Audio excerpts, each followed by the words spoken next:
오늘 성경 로마서 2장은 판단하지 말라. 예수님도 많은 말씀을 하셨어요. 판단에 대해서.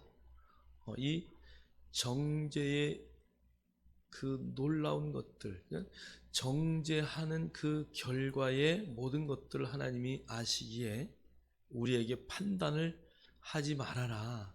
너희들은 그 정죄의 영 가운데 속하여서 판단하는 그런 일들을 너희들은 절대 하지 말아라. 하나님은 우리에게 판단하는 것을 허락지 않으셔요. 그럼 왜 하나님 우리에게 판단하는 것들을 허락지 않을까?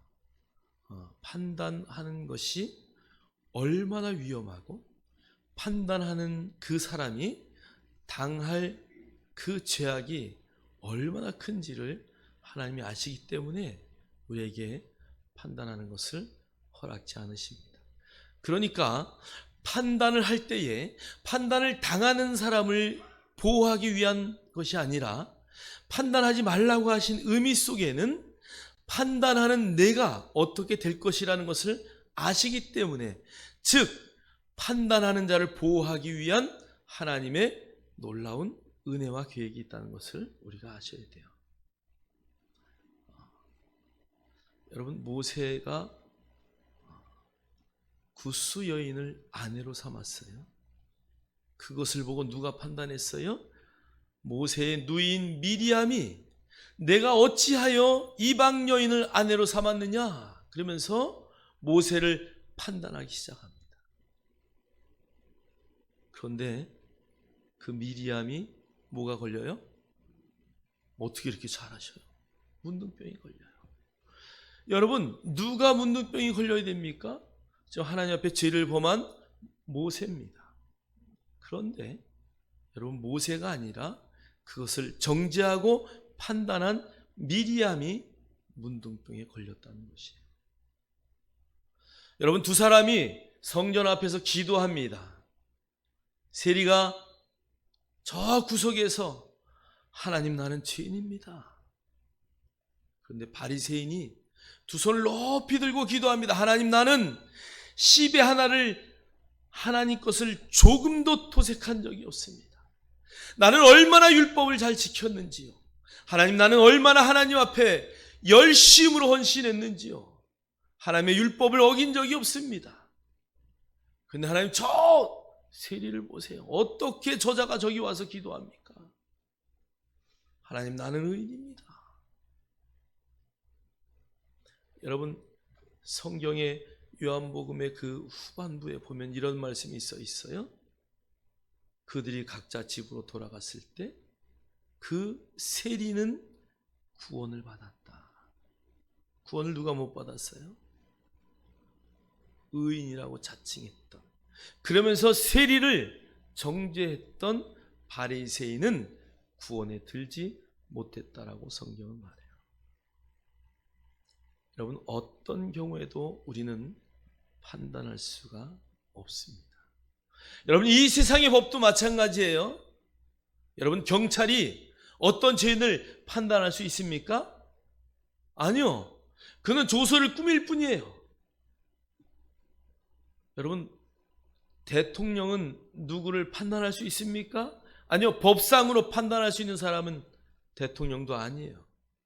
검찰이 판단할 수 있습니까? 아니요. 그는 정죄할 뿐이에요. 판단은 누가 내려요?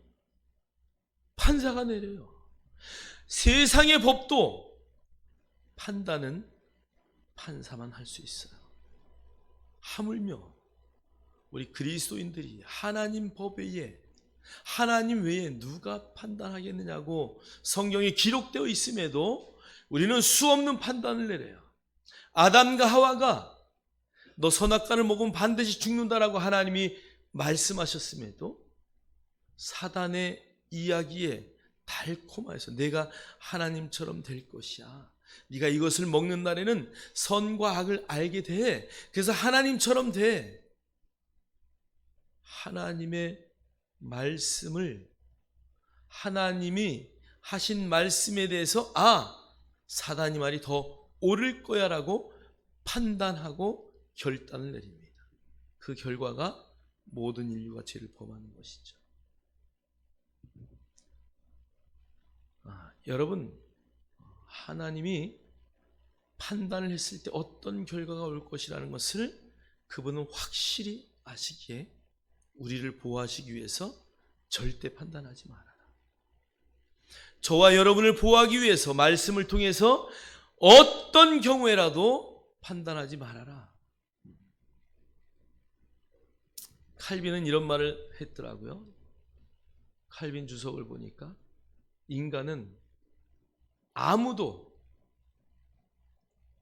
자기 자신보다 남을 더 높다고 판단하는 사람이 없다. 누구도 없다는 것이요. 그러나 그리스도 예수 안에 있을 때만 그것이 가능하다라고. 여러분과 하나님의 말씀을 통해서 예수 그리스도를 나의 구주로 영접하고 성령님이 내 안에 계실 때만 그것은 가능하다라고 주석에 말하고 있어요. 예수를 믿기 전과 믿기 후에 우리의 시각은 어떻게 변하느냐, 여러분의 관점이 어떻게 변하느냐는 너무 중요합니다. 누구를 보아도 아름답게 볼 수 있어야 돼요. 여러분, 우리의 눈이 사람을 판단하기 시작하다 보면 어느 날 하나님도 판단해요. 어떻게 판단해요? 날씨가 왜 이 모양이야? 날씨를 주관하시는 하나님을 우리가 판단하는 거예요. 아니, 하나님 정말 살아계셔요? 하나님이 계시는데 어떻게 이런 일이 일어납니까? 여러분, 그때 우리가 어렵고 힘들 땐 그렇게 말해요. 그런데 시간이 지나고 보면 하나님의 판단이 옳았구나, 하나님의 뜻이 맞았구나, 그것을 우리는 알게 되는 거예요. 사랑하는 성도 여러분, 어떤 경우도 판단하지 마십시오. 우리가 하나님을 판단하는 것이 아니라 하나님에게 모든 판단을 맡기는 자가 가장 지혜 있는 자예요. 여러분, 확신하십니까? 그래서 오늘 성경 본문뿐이 아니고 많은 곳에 성경은 예수님도 말씀하셨고 사도 바울도 베드로도 누구도 판단하지 말라고 말씀하셔요. 오늘 성경 본문도 판단하는 자는 반드시 뭐를 받는다? 정죄함을 받는다. 그렇게 성경은 말하고 있어요. 우리 한번 2장 1절, 우리 다 같이 읽겠습니다. 시작. 그러므로 남을 판단하는 사람아, 누구를 막론하고 내가 핑계하지 못할 것은 남을 판단하는 것으로 내가 너를 정죄함이니 판단하는 뇌가 같은 일을 행함이니라. 남을 판단하는 사람아. 오늘 로마서 2장에 이 말을 쓸 때에 1장에 많은 죄악들에 대해서 쭉 하나님이 성경이 말씀하고 있어요. 성경이 그 말을 한 후에 이제 2장에 가서는 판단하는 사람아, 누구를 말하는 거예요? 대개 아마 여기에 판단은 물론 이방인이면서 예수를 믿은 사람도 있었지만 여기서 말하는 판단이라는 단어를 쓸 때 판단하는 사람아라고 할 때는 대개 유대인이면서 예수를 믿는 그들을 말씀하고 있습니다. 그러니까 그들은 이방인들을 계속 판단하는 거야. 너희들 이런 것도 안 하고 저런 것도 안 하면서 너희들이 무슨 하나님을 믿는다고 하느냐, 내가 어떻게 예배를 인도하고 내가 어떻게 이런 일을 할 수 있느냐라고 하면서 계속 말하는 것이죠. 오늘 바울이 성경을 통하여 이 말을 할 때는 오늘 유대인들이 그 판단하는 자리에 늘 서 있었다는 것을 성경은 우리에게 암시하고 있어요. 그러면서 누구를 막론하고 내가 핑계하지 못할 것은 남을 판단하는 것으로 내가 정죄를 받는다라는 말을 썼어요. 오늘 판단이라는 단어는 크리노라는 헬라어입니다. 그런데 오늘 이 정죄라는 단어는 카타크리노라는 단어예요. 말하자면 어원이 동일하다는 이야기죠. 그런데 그 어원이 동일한 판단하는 것을 통해서 너는 정죄를 받을 것이다, 너의 모든 것들은 반드시 죄 가운데 들 것이다 라고 말해요. 여러분, 남을 판단할 때에 그 판단을 통해서 나는 정죄함 가운데 들어갈 수밖에 없다는 것을 성경은 말씀하고 있어요. 여러분, 어떤 경우에도 판단하지 않기를 주의 이름으로 축원합니다. 축원합니다. 마태복음 7장 1절은 이렇게 말씀하고 있어요. 비판을 받지 아니하려거든 비판하지 말라. 로마서 14장 1절은 이렇게 말해요. 믿음이 연약한 자를 너희가 받되 그의 의견을 비판하지 말라.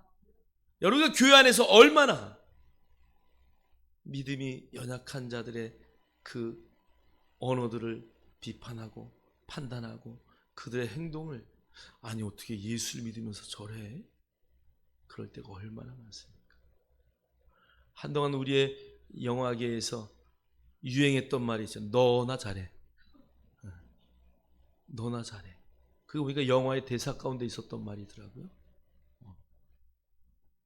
교도소에 나오는 그 출소하는 자에게 전도사님이 두부를 건넸어요. 그랬더니 두부를 땅바닥에 맺히면서 너나 잘해.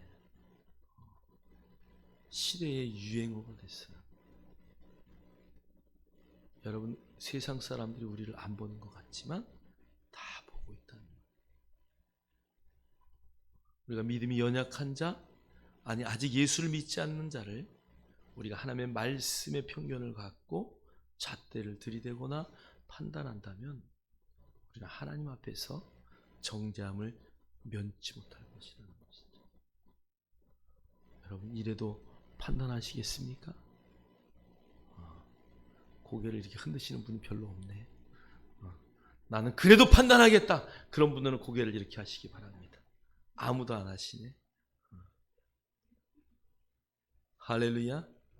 여러분, 어떤 경우에도 판단하지 않는 믿음의 성도들이 되어서 정말 하나님 옆에 영광을 돌리는 믿음의 역사들이 있기를 주의 이름으로 축원합니다. 로마서 15장 1절은 이렇게 말씀하고 있어요. 우리 다 같이 읽겠습니다. 믿음이 강한 우리는 마땅히 믿음이 약한 자의 약점을 담당하고 자기를 기쁘게 하지 아니할 것이라. 아멘. 믿음이 강한 우리는 마땅히 믿음이 약한 자의 뭐를 담당해야 돼요? 약점을 담당해야 돼요. 여러분이 사람을 보면 저 사람이 이걸 잘해, 저 사람은 저걸 잘해. 그런데 우리는 하나님처럼 잘하고 칭찬받을 만한 것을 볼 수 있는 눈을 가졌지만 선악과의 사건 이후에 우리는 약점을 볼 수 있는 눈도 갖고 있다는 것을 잊지 말아야 됩니다. 그런데 그의 약점이 보일 때 우리는 입으로 험담하거나 그를 비방하고 비하하지 말 것은 오늘 약점을 내가 뭐 하라고요? 감당하래요. 어떤 분이 이런 부분이 약하다 그러면 그 부분을 내가 대신 감당하고 담당해 주는 거예요. 여러분, 예수님은 우리가 연약할 때, 연약한다는 의미는 어린아이와 같아서 부모의 마음을 전혀 알지 못했다는 것이. 그런데 또 거기에 보면은 우리가 원수 될 때요. 이것은 아예 예수님과 방향이 달라서 예수 그리스도 그분이 나의 적이다라고 생각하는 그런 잘못된 생각도 가지고 있는, 그래서 그분을 십자가에 못 박잖아요. 그런 자리에 있을 때도 그 약점을 십자가에서 다 담당하셨다는 것입니다. 하물며 주님이 우리를 그렇게 사랑하셔서, 하물며 주님이 우리의 모든 허물을 그렇게 감당하셨는데 여러분, 남을 비방하거나 약점을 들춰내면 절대 안 되는 것이죠. 할렐루야. 그 약점을 감당하고 담당하셔서 하나님에게 영광을 돌리고 그분을 기쁘게 할 수 있는 우리 모두가 되기를 주의 이름으로 축원합니다. 야고보서 14장 12절은 이렇게 말해요. 입법자와 재판관은 오직 한 분이시니 능히 구원하시기도 하시며 멸하시기도 하시느니라. 너는 누구에게 이웃을 판단하느냐. 오늘 이 말은 내가 하나님이냐? 그 얘기예요. 입법자와 재판관은 오직 한 분, 예수 그리스도 그분이에요. 여러분, 마지막 때에 심판대 앞에 우리가 다 설 것이라고 로마서 14장 10절에서 11절을 우리에게 말씀하고 있어요. 마지막 주 앞에 섰을 때 주님이 우리를 판단하셔요. 오직 그 판단은 하나님께만 있다는 것이. 할렐루야. 그래서 우리는 어떠한 경우에도 판단할 수 없다는 것을 여러분 명심하십시오. 마음에 새기십시오. 이 시간 이후에는 누구도 판단하지 않는 그런 죄를 범하지 않는 저와 여러분 되기를 주의 이름으로 축원합니다. 축원합니다. 자, 우리 한번 2장 3절로 4절 우리 성경을 보면서 2장 3절로 4절을 한번 읽겠습니다. 시작. 이런 일을 행하는 자를 판단하고도 같은 일을 행하는 사람아, 내가 하나님의 심판을 피할 줄로 생각하느냐? 혹 내가 하나님의 인자하심이 너를 인도하여 회개하게 하심을 알지 못하여 그의 인자하심과 용납하심과 길이 참으심이 풍성함을 멸시하느냐? 아멘. 그러니까 우리가 남을 판단하고 심판할 때 그것은 어떤 경우에도 용서할 수 없다. 반드시 뭐가 따른다고요? 심판이 따른다. 심판이 따른다. 자, 그러니까 심판이 따른다 라고 말할 뿐 아니라 오늘 성경 4절에서는 풍성함을, 하나님의 그 인자심과 용서하심과 길이 참으심과 풍성함을 멸시한다 그래요. 즉 무슨 말이냐? 하나님은 끝까지 참으셔요. 그런데 그것을 중간에 우리가 누구를 판단하고 멸시하고 막 그렇게 할 때에 하나님이 길이 참으시는 것을 우리가 멸시하는 행위를 하고 있다는 거죠. 여러분 무슨 뜻인지 이해가 되시죠? 5절에는 이렇게 말해요. 다만 내 고집과 회개하지 아니한 마음을 따라 진노의 날 곧 하나님의 의로우신 심판이 나타나는 그날에 임할 진노를 내게 쌓는도다. 그러니까 우리가 남을 판단할 때에 그 판단으로 나를 심판하실 것을 여기다가 계속 쌓고 있는 거예요. 오늘 이 시간 이후에는 누구는 이렇대, A는 이렇대, B는 이렇대, C는 이렇대, 이런 말을 절대 하시면 말씀하셨어요. 아니 되옵니다. 여러분 절대 어떤 일이 있어도 남을 정죄하거나 판단한 우를 범하지 아니하여서 하나님 앞에 갔을 때 잘했다 칭찬받는 저와 여러분 되기를 주의 이름으로 축원합니다. 축원합니다. 자, 그러면 하나님이 왜 우리에게 판단하지 말라고 했을까? 우리 한번 하나님이 왜 우리에게 판단을 하지 말라고 했을까라는 것을 우리가 한번 성경을 통해서 보겠어요. 자, 로마서 2장 2절 읽겠습니다. 시작. 이런 일을 행하는 자에게 하나님의 심판이 진리대로 되는 줄 우리가 아노라. 아멘. 하나님은 심판을 하는데 어떻게 심판하시냐면 진리대로 심판하신대. 자, 그러니까 하나님의 심판은 이 진리라는 단어는 에메트라는 단어인데요. 처음과 끝과 중간. 그래서 제가 이 에메트라는 단어를 설명했죠. 진리라는 단어는 히브리어의 첫 자와 끝 자와 가운데 자를 조합한 글씨예요. 그러니까 하나님은 시작과 중간과 끝이 어떻다?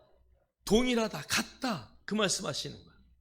그러니까 시작과 끝이 같으신 분, 그 시작과 끝이 아니라 그 중간에도 어떠한 경우에도 마음이 변하지 아니하시는, 변할 수 없는 항상 올바른 그 판단을 갖고 계시는 하나님, 그분이 판단을 하셔야 전혀 문제가 생기지 않는 것이죠.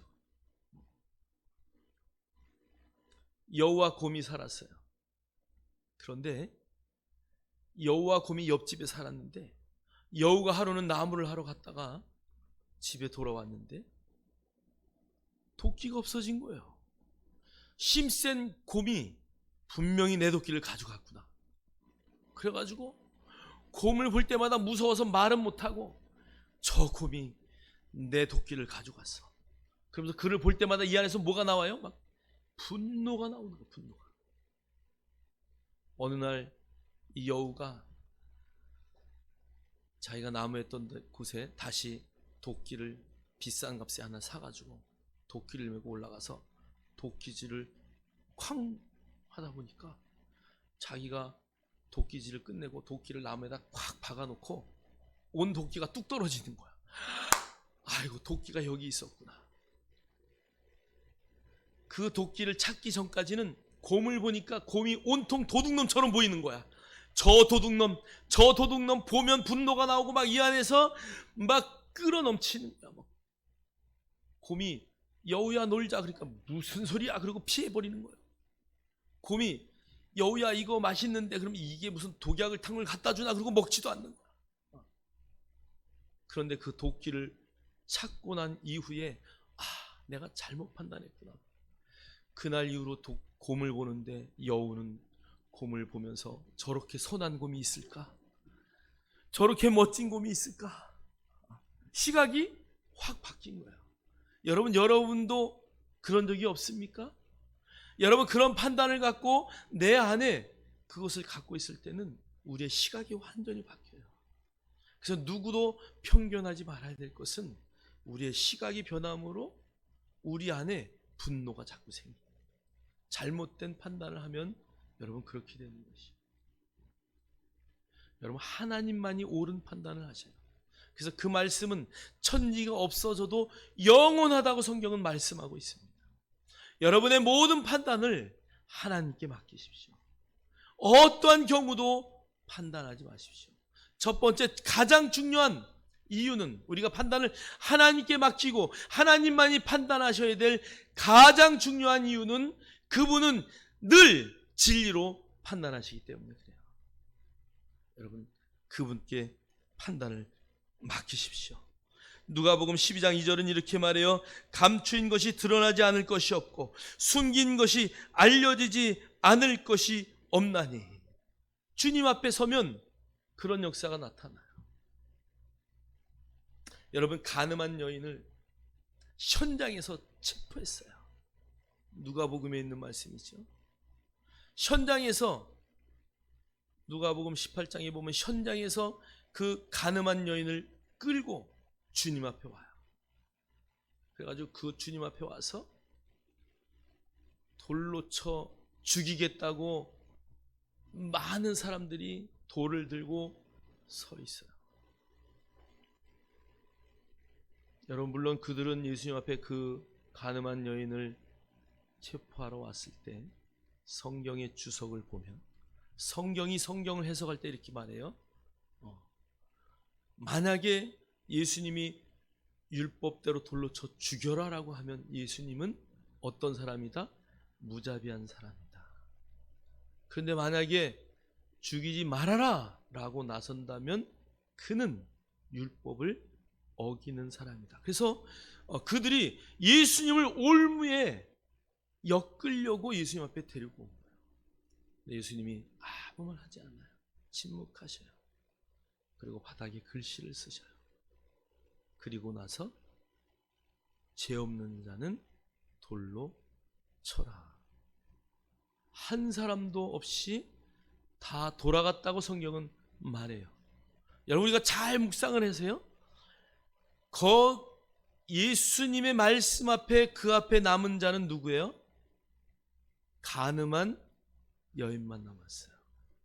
여러분 우리가 마지막 때에 주님 앞에 남을 자는 누구예요? 간음한 여인이에요. 여러분 우리가 만약에 마지막 때 주님 앞에 저와 여러분이 남는다면은 우리는 어떤 자리에 되냐? 어떤 자리에 돼요? 내가 죄인입니다 라고 그 많은 사람의 손가락질 앞에 아무 소리 안 하고 남았던 그 여인만 구원받았다는 의미예요. 성경을 자세히 보면 모든 사람은 다 돌아갔어요. 오직 남아있는 자는 그 여인만 남았어요. 성경이 말하고자 하는 영적인 의미는 이 여인만 구원받았다는 것이에요. 그 자리에 왔던 모든 정죄하려고 했던 자들은 다 구원에서 멀어졌다는 얘기예요. 그래서 주님이 말씀하셔요. 나는 의인을 부르러 온 것이 아니라 죄인을 부르러 왔다. 여러분, 하나님 앞에 저와 여러분이 어떻게 서시겠습니까? 정말 마지막 때 주님이 이 땅에 심판하러 오실 때 그 자리에 남아있는, 정말 내가 누구인지를 깨닫고 그 은혜 때문에 내가 살아있음을 고백할 수 있는 그런 자리에 설 수 있는 저와 여러분 되기를 주의 이름으로 축복합니다. 주님이 오실 때 반드시 모든 것이 다 드러나요. 드러나지 않을 것이 하나도 없다고 성경은 말씀하셔요. 오직 그 진리를 거스를 자는 아무도 없다는 것을 여러분 잠시도 잊지 마시고, 여러분 안에 계신 그 성령님의 음성을 늘 들으시고 인도함을 받는 저와 여러분 되기를 주의 이름으로 축원합니다. 자, 요한복음 16장 13절 읽겠습니다. 시작. 그러나 진리의 성령이 오시면 그가 너희를 모든 진리 가운데로 인도하시리니 그가 스스로 말하지 않고 오직 들은 것을 말하며 장래 일을 너희에게 알리시리라. 아멘. 그래서 우리가 판단하지 않는 방법, 가장 좋은 방법은 성령님의 음성을 듣고 그분을 의지하는 거예요. 그래서 오늘 성경은 진리의 성령이 오시면 그가 너희를 어디로 인도해요? 모든 진리로 인도하셔요. 그뿐이 아니고 그분이 우리의 모든 장래의 것도 알려주신대요. 저놈이 나쁜 놈 같은데요. 성령님이 야, 네가 할 게 아니야. 오직 판단하신 분은 하나님이셔. 여러분, 이 안에서 성령님이 말씀하셔요. 그리고 우리가 진리를 파악하고 하나님의 말씀을 우리 속에 담기 시작하면 여러분의 그 눈이 가려져요. 그래서 여러분, 들보와 티의 비유가 있듯이 여러분의 눈이 가려져서 보지 못하는 거예요. 뭘 보지 못해요? 남의 허물을 보지 못하는 것이. 여러분, 에덴 동산은 특별한 곳이었어요. 근데 여러분, 우리가 예수 그리스도를 영접하고 그 에덴 동산이 특별하지 않은 이유는 그 에덴 동산이 특별할 게 없어요. 여러분, 하나님과 늘 동행하며 선을 볼 수 있는 곳이 에덴 동산이에요. 여러분의 삶의 모든 터전이 성령이 오신 이후에는 어떤 허물도 내 눈에 보이지 아니하는, 그래서 선만 보이는 그것이 바로 에덴 동산이에요. 여러분, 성령이 여러분 안에 계시면 여러분의 삶에 어디든 그곳이 다 에덴 동산이라는 것을 여러분 믿으십니까? 가는 곳마다 행복을 선포하고, 나는 우리 신랑 때문에 행복해, 이런 사람 한번 손 들어보세요. 문건사님 제일 먼저 이렇게 드시는데 자, 나는 아내 때문에 행복해, 한번 손 들어보세요. 오, 할렐루야. 우리 정수원 명의장로님은 끝까지 안 드시네.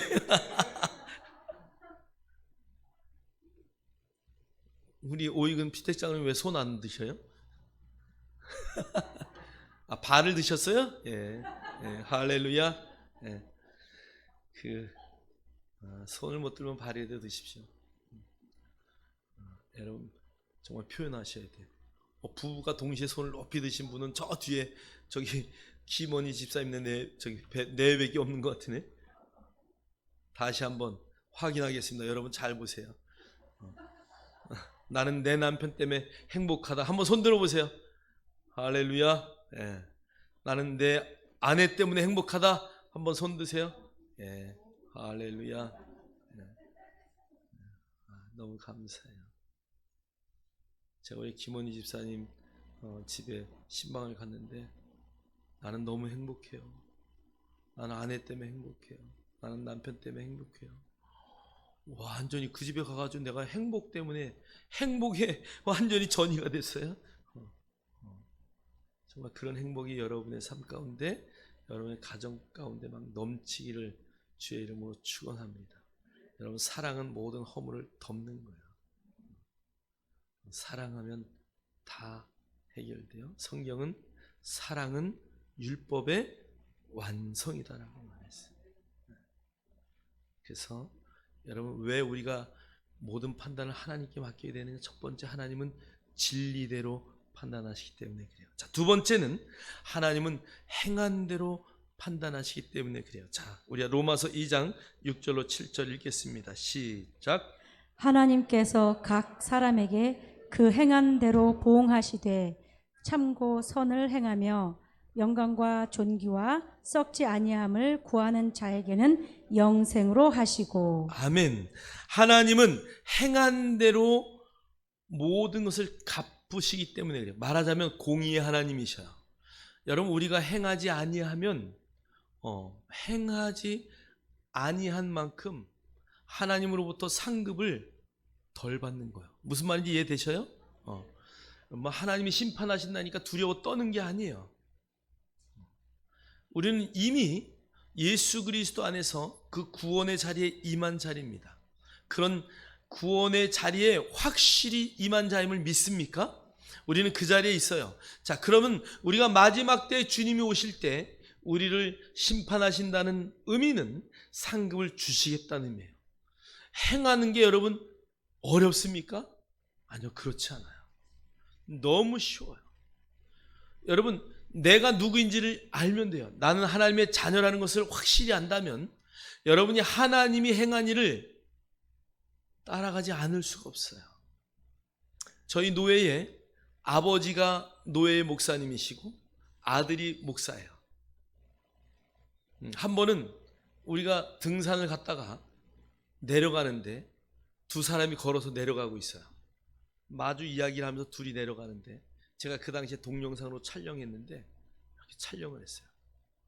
아버지하고 아들하고 걸어가는데 어떻게 뒷모습이 똑같이 펭귄같이 걸어가더라고.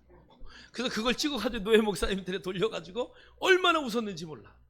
아버지와 아들이 걸어가는데 똑같아요.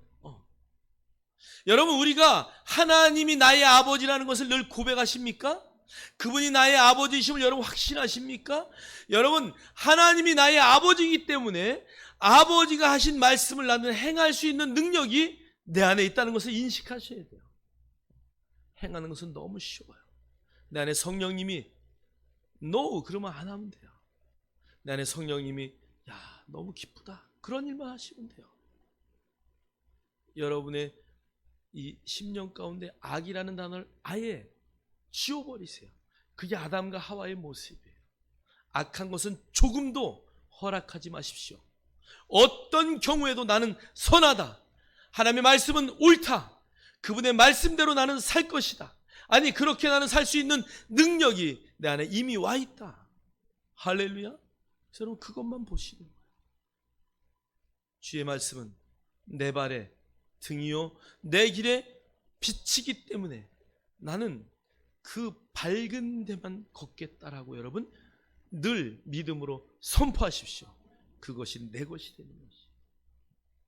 오늘 성경은 말해요. 우리가 선을 행하되 낙심하지 말지니 포기하지 아니하면 때가 이르면 거두리라.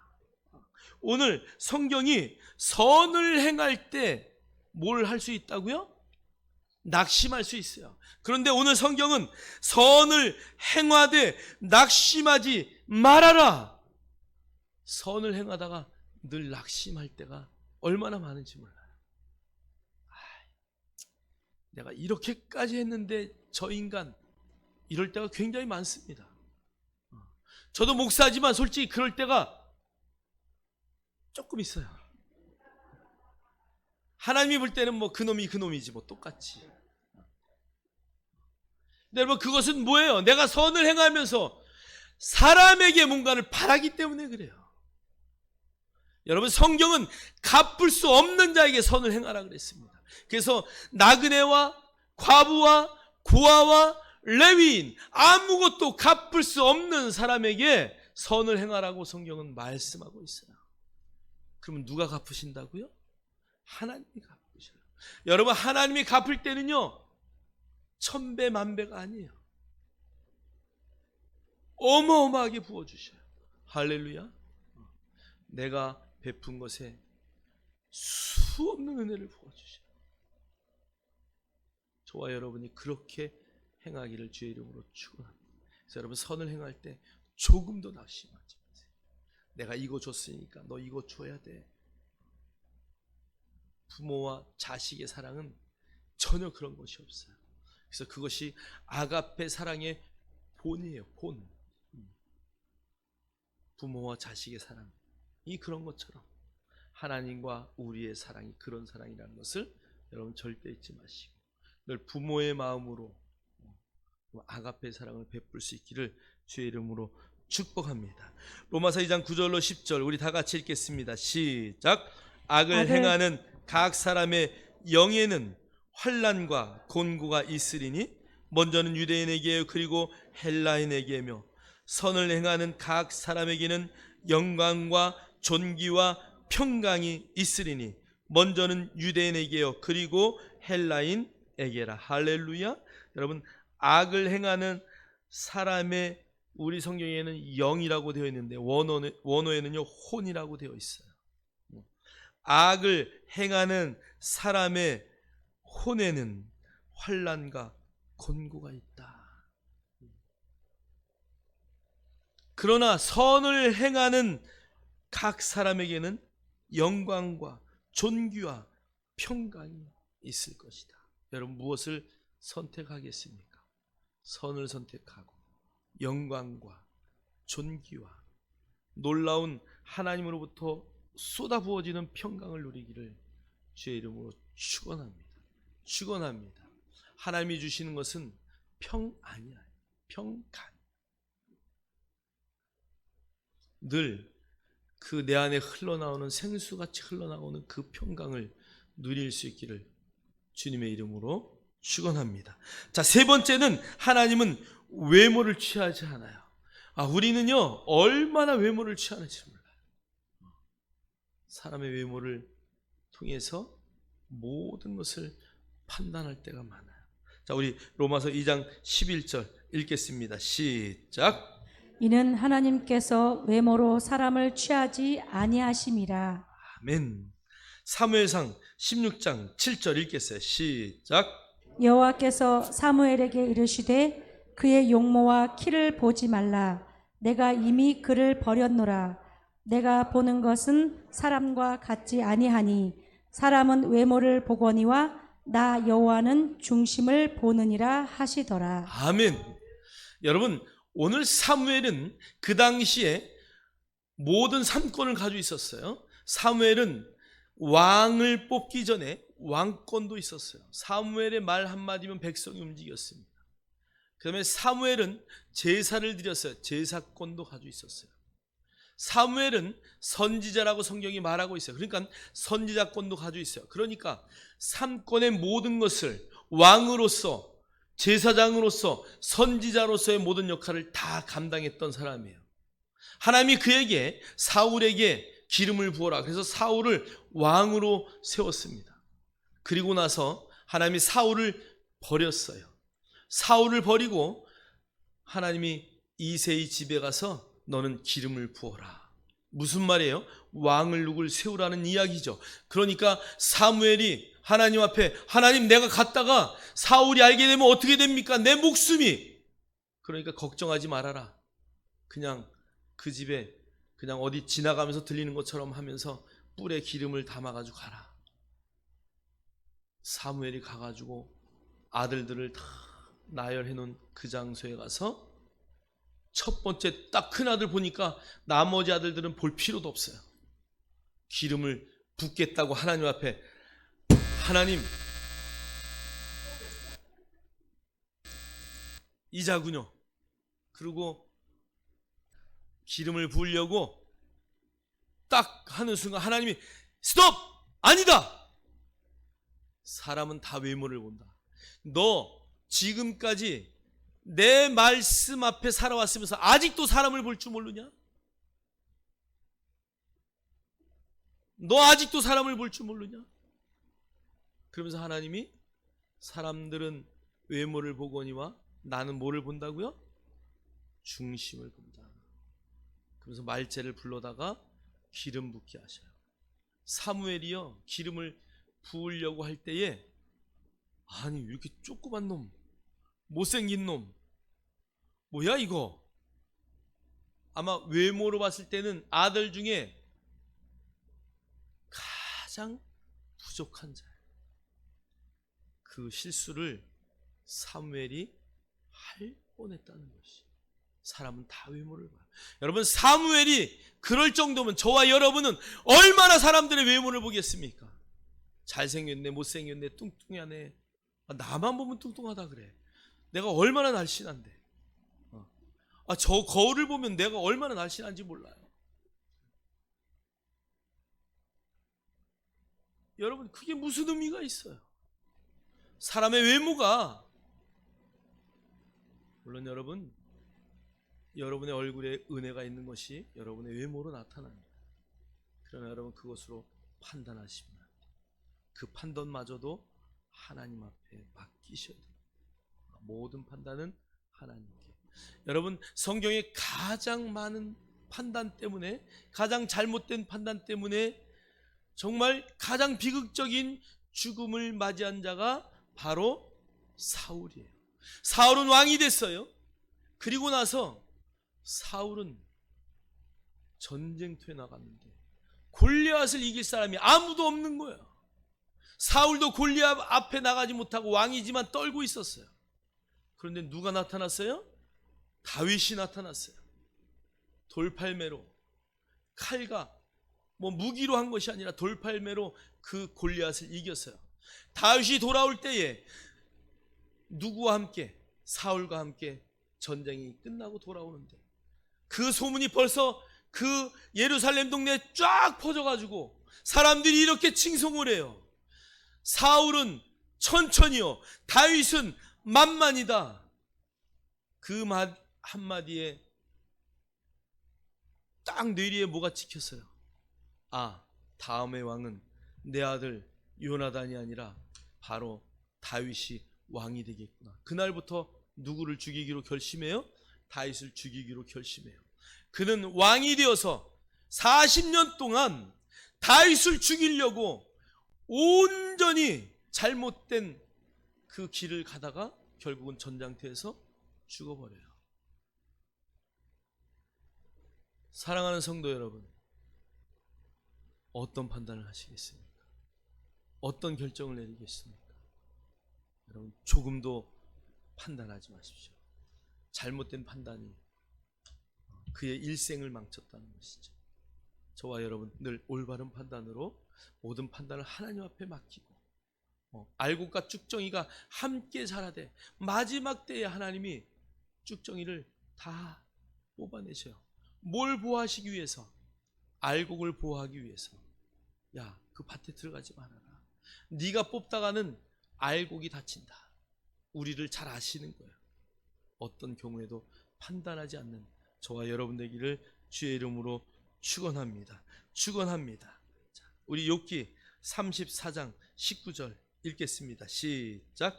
고관을 외모로 대하지 아니하시며 가난한 자들 앞에서 부자의 낯을 세워주지 아니하시나니 이는 그들이 다 그의 손으로 지으신 바가 됨이라. 아멘.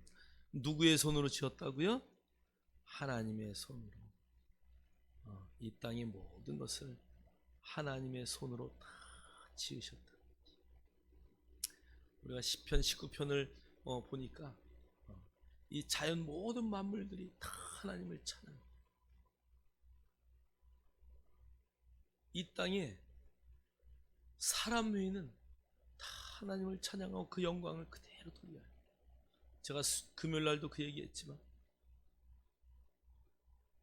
그 넷플릭스인가 그 영화의 그 다큐멘터리를 통해서 보니까 암새와 숫새가 서로 이렇게 짝을 짓기 위해서 순놈이 얼마나 막 그냥 바닥을 청소해놓고 막 거기서 춤을 춰요. 별시한한 춤을 다 춰. 내가 그거 보면서 깜짝 놀랐어. 암놈을 즐겁게 하기 위해서 그렇게 막 춤을 추는데 암놈이 도망가니까 그냥 실망해버리더라고. 그런데 또 다른 순놈이 막 춤을 춰요. 암놈이 화답을 하니까 순놈이 짝짓기를 해요.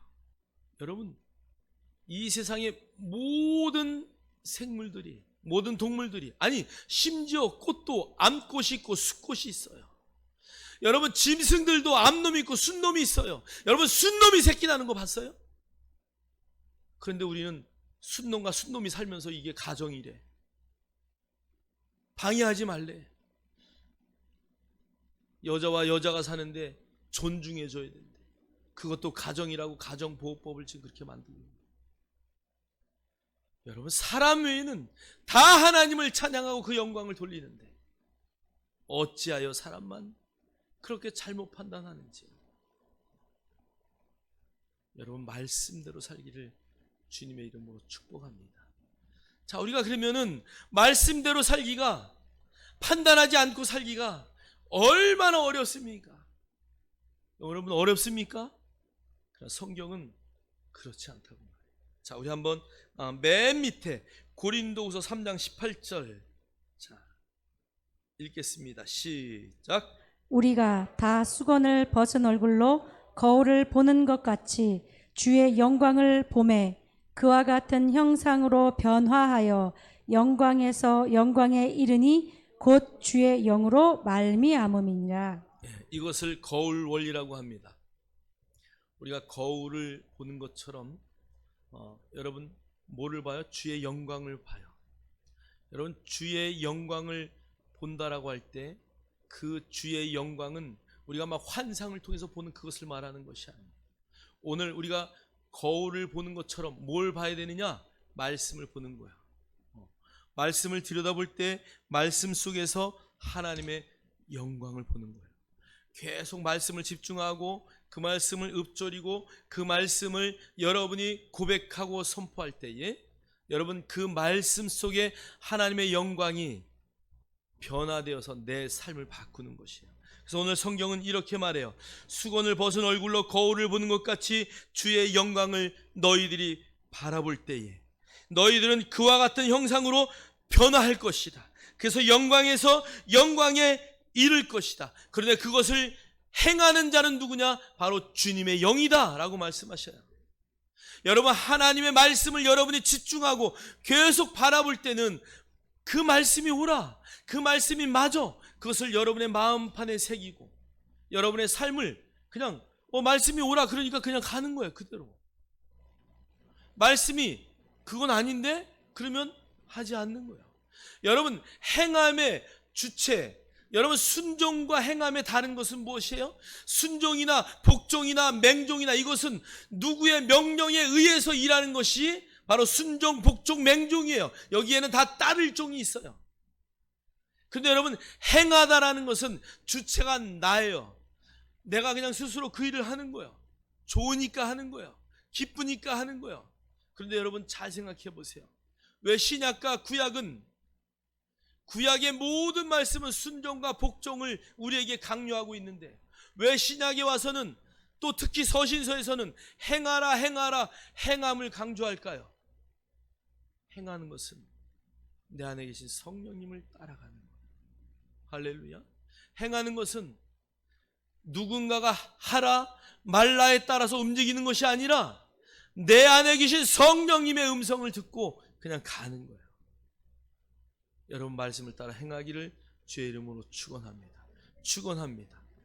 오늘 말씀 주신 것처럼 어떤 경우에라도 누구도 판단하지 아니하고 말씀을 따라 행함으로 하나님의 영광이 여러분의 전 삶을 통하여 드러나는 놀라운 믿음의 역사가 있기를 주의 이름으로 축원합니다. 축원합니다. 기도합니다. 하나님, 감사합니다.